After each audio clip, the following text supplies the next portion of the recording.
आज हम Canterbury tales का जो प्रोलॉग है जो कि एमए जी के हमारे सिलेबस में है वो डिस्कस करेंगे। तो स्टार्ट करते हैं। When in April the sweet showers fall। तो जनवरी, फरवरी, मार्च, अप्रैल, ठीक है, यानी चौथा महीना होता है हमारा अप्रैल का। When in April the sweet showers fall, यानी अप्रैल में जब शावर्स यानी बारिश गिरती है। स्वीट इसलिए कहा गया है कि मतलब अच्छा लगता है हमको जब बारिश आती है, इसीलिए। And pierce the drought of March to the root. और मार्च के महीने में जो सूखा पड़ा था, फिर अप्रैल के महीने में बारिश जब आती है तो वो मिट्टी को गीला कर देती है और मिट्टी की जड़ तक जाती है। The veins are bathed in such the veins are bathed in liquor of such power। जितनी भी लताएं होती है, जैसे आपने चमेली का फूल देखा होगा, बोगनवेलिया देखा होगा, उनकी क्या होती हैं, वो लताएं ही तो होती है, वो ऐसे उनकी जो ब्रांचेस सी होती हैं, वेन्स कहते हैं उनको, वो फैली हुई होती है। तो वो सारी वेन्स को, जितनी भी लताएं हैं, बारिश सबको नहला देती है। As brings about the engendering of the flowers. और एनजेंडरिंग का मतलब पैदा करती है। और जब बारिश आती है तो वो फूलों को भी पैदा करती है। जैसे हमने देखा था कि अब जैसे ठंड खत्म हुई तो हमने देखा जब मार्च से होली के आसपास का जो हमारा टाइम था, उसमें छोटे छोटे शूट्स होते हैं, जो छोटे छोटे पत्ते बिल्कुल ब्राइट ग्रीन कलर के होते हैं, वो निकल रहे होते हैं। हमने देखा कि ऑटोमेटिक जो ठंड के कारण फूल हमारे उग नहीं रहे थे, इतनी उनकी देख रेख करने के बाद वो भी ऑटोमेटिक उगने लगे हैं। उनको हम पानी नहीं भी दे रहे, जब भी उगने लगे हैं, क्योंकि थोड़ी बहुत बीच में बारिश हुई थी, उससे ही वो फूल अपने आप ही खिल गए हैं। As brings about the engendering of the flower. तो जो बारिश आई उससे फ्लावर भी उगने लगे। When also Zephyrus with his sweet breath. Zephyrus होती है, हवा होती है, हम जियोग्राफी में पढ़ते हैं हवाओं के नाम भी अलग अलग हैं।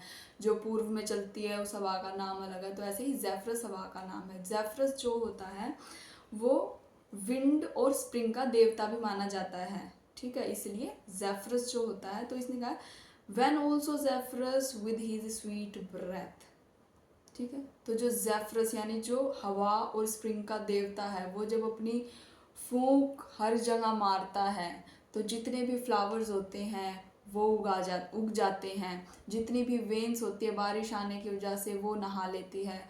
जिस सूखे के कारण धरती जो है फट सी गई थी, वो उनकी जड़ तक पानी चला जाता है। जैसे हमारा गला सूख रखा होता है, हम पानी पी लेते हैं, कैसे हमारी प्यास मिट जाती है, ऐसे ही जब बारिश आती है तो जो धरती सूखी हुई होती है वो उसकी प्यास भी बुझ जाती है। Exhales an air in every groove and heath। एक होता है इनहेल यानी सांस लेना, और एक्सहेल होता है सांस छोड़ना। तो जो जेफरस यानी जो हवा है या फिर जो हवा का देवता है, जब वो अपनी ठंडी ठंडी फूंक मारता है चारों तरफ इन्वायरमेंट में, ग्रूव्स और हीथ पर। ग्रूव्स होते हैं एक तरीके के ही पेड़ जैसे लगे हुए हैं, जैसे आपने जंगल टाइप का देखा, वहाँ एक तरीके के ही पेड़ लगे हुए हैं, उस जगह को ग्रूव कह देते हैं।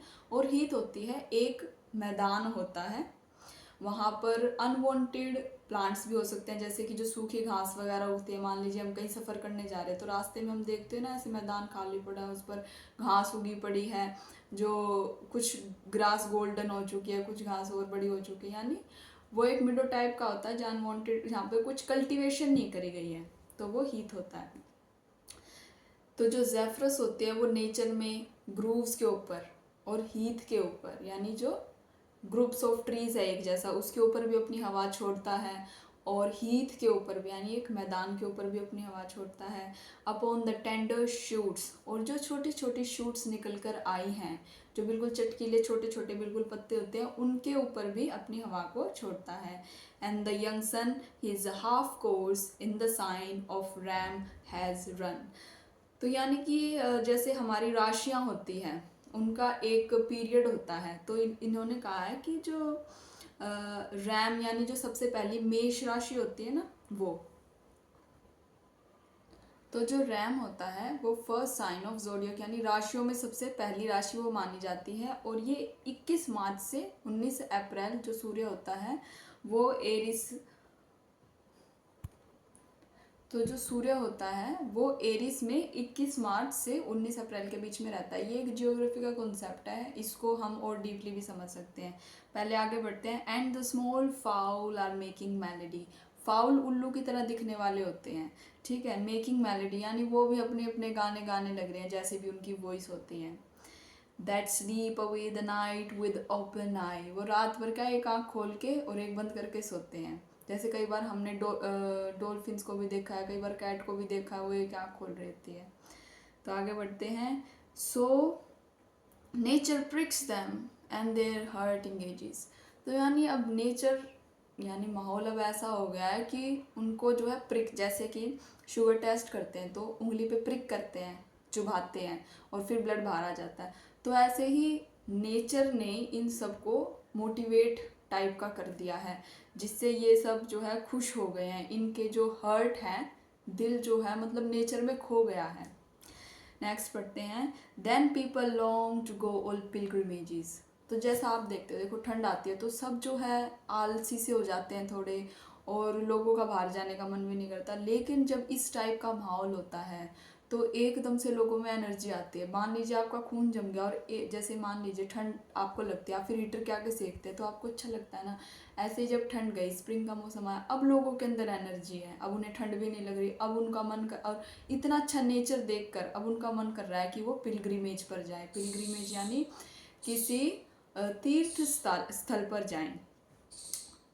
And palmers long to seek the stranger stands of far off saints. Palmers होते हैं, पाम एक तो ना पाम का ट्री होता है जिसकी लीव्स क्या होती है, जैसे आप कहीं तीर्थ स्थल पर गए और फिर आप पाम की जो लीव्स होते हैं वो लाते, वो दिखाता है कि हाँ आप एक तीर्थ स्थल पर गए थे और सक्सेसफुली वहाँ से वापस आ गए हैं। तो जो तीर्थ यात्री होते हैं, and palmers long to seek the strangers strands. Strands होती है कोई भी किसी चीज़ का पार्ट या फिर कोई single piece, of far off saints यानी जो पामर्स होते हैं वो दूर दूर जो संत होते हैं, ठीक है, उनको ढूंढने के लिए, उनसे मिलने के लिए वहाँ पर जाते हैं। कहाँ पर? पिलग्रिमेज पर। हैलोड इन सन्ड्री लैंड्स। और जो संत वगैरह होते हैं वो कहाँ रहते हैं?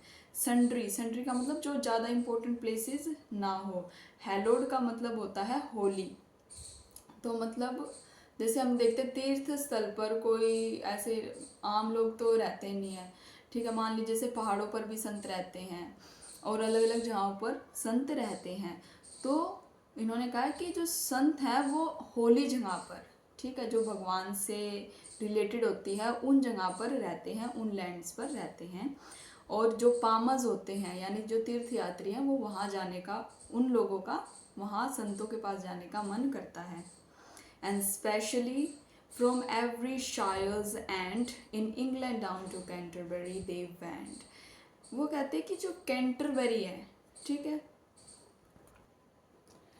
इंग्लैंड है, इंग्लैंड के अंदर कैंट नाम की एक जगह है और कैंट के अंदर है कैंटरबरी नाम की जगह। तो कैंटरबरी में चाहे वो टाउन हो या सिटी हो, हर जगह से लोग जाने का, सबका मन करता है पिलग्रिमेज पे जाने का। जैसे कि इंडिया है ऐसे ही इंग्लैंड है। तो इंडिया में एक जगह है यूपी, यूपी के अंदर क्या है? वृंदावन। ऐसे ही इंग्लैंड है, इंग्लैंड के अंदर कैंट है, कैंट के अंदर है कैंटरबरी। कैंटरबरी जैसे हम वृंदावन जाते हैं तो वृंदावन में क्या होता है, हर कदम पर मंदिर बने हुए होते हैं, वो स्पिरिचुअल जगह ही है। तो ऐसे ही कैंटरबरी में क्या है, जो वहाँ के उनके जो संत होते होंगे उनकी जो डेथ हो जाती है उसके बाद उनकी जो कब्र होती है उनके दर्शन करने यहाँ ये जो इसमें लिखा है पिलग्रिमेज, जो तीर्थ यात्री होते हैं वहाँ जाते हैं उनके दर्शन करने। तो जो शायर होती है, शायर का मतलब होता है कोई भी छोटा टाउन हो गया या फिर जिसमें कोई भी रूरल एरिया जिसका अपना कोई काउंसिल होता है, जैसे गांव में पंचायत होती है, तो ऐसे ही शायर होता है। And specially from every shires and in England down to Canterbury. England में कैंटरबरी में दे वेंड यानी कि अलग अलग जगहों से लोगों का पिलग्रिमेज पर जाने का मन करता है। To seek the holy blissful martyr, ठीक है, होली ब्लिसफुल मार्टियर को नहीं, यानी एक उनके चर्च के कोई पादरी या फिर बिशप या फिर कोई रहे होंगे, जैसे जिन्होंने मार्टिर, यानी कि मार्टिर होता है जिन्होंने मतलब देश के लिए अपनी जान देना एक तरीके से, ठीक है। Quick to give his help to them they when they were sick. तो ये जो संत की बात इसमें जिसकी करी गई है, उन्होंने यहाँ पर जो होली मार्टर है वो है सेंट थॉमस, जिन्होंने जो है जो राजा था, ठीक है, वो इन्होंने क्या करा था, सबसे पहले तो जो चर्च के मतलब चर्च के जो प्रिविलेजेस होने चाहिए, तो जो राजा था किंग हेनरी सेकंड, उसने चर्च के प्रिविलेजेस को रोकने की कोशिश करी कि चर्च के पास ये शक्ति नहीं होनी चाहिए, ये शक्ति नहीं होनी चाहिए। तो जब सेंट थॉमस ने इसका विरोध किया तो किंग हेनरी सेकंड ने अपने जो भी उनके नाइट्स वगैरह थे उनसे कैथीड्रल में, यानी जो चर्च होता है उसमें ही इनकी हत्या करवा दी थी। और ऐसा बिलीव करा जाता है जो सेंट थॉमस थे, जब लोग सिक थे, बीमार थे, तो इन्होंने सबकी मदद करी थी। तो जब किंग हेनरी सेकंड के बाद दूसरा राजा आता है अलेक्जेंडर जो थर्ड आता है, तो फिर उन्होंने इनको जो है घोषित कर दिया कि ये एक संत थे, तो जब से लोग इनको मानने लग गए। तो जो सेंट यानी संत थॉमस थे वो 162 से 170 तक का उनका वही बर्थ और डेथ था का पीरियड था। To seek the holy blissful martyr quick to give his help to them when they were sick. तो ये जो कैंटरबरी के लोग थे, ये सेंट थॉमस की जो भी कवर थी वहाँ के दर्शन करने के लिए जा रहे थे, क्योंकि इन्होंने सबकी मदद करी थी जब लोग सिक थे। तो इसी के साथ हमारा लाइन 1 से लेके 18 तक का जो मीनिंग है वो हम डिस्कस कर चुके हैं। तो जो हमारी एक लाइन इसमें आई थी कि the young sun his half course in the sign of the ram has run. तो हमारी राशियाँ होती हैं 12, जिसमें से पहली राशि होती है मेष, जिसमें आप एक बकरी का मुंह देखते हैं, उसके सींग होते हैं 2। तो जो सन है ये कह रहा है कि वो एरिस जहाँ पर जो राशि होती है उसका आधा जो है कोर्स पार कर चुका है। जैसे कि सन जो होता है वो 360 डिग्री 12 मंथ्स में घूमता है। तो अब हम सूर्य के चारों तरफ अगर एक सर्कल बनाएं, उसके 12 पार्ट्स कर दें सर्कल के, तो उसमें से वो जो 12 पार्ट्स बनेंगे, हर पार्ट 30 डिग्री का होगा, और वही पार्ट जो है राशि को दर्शाते हैं।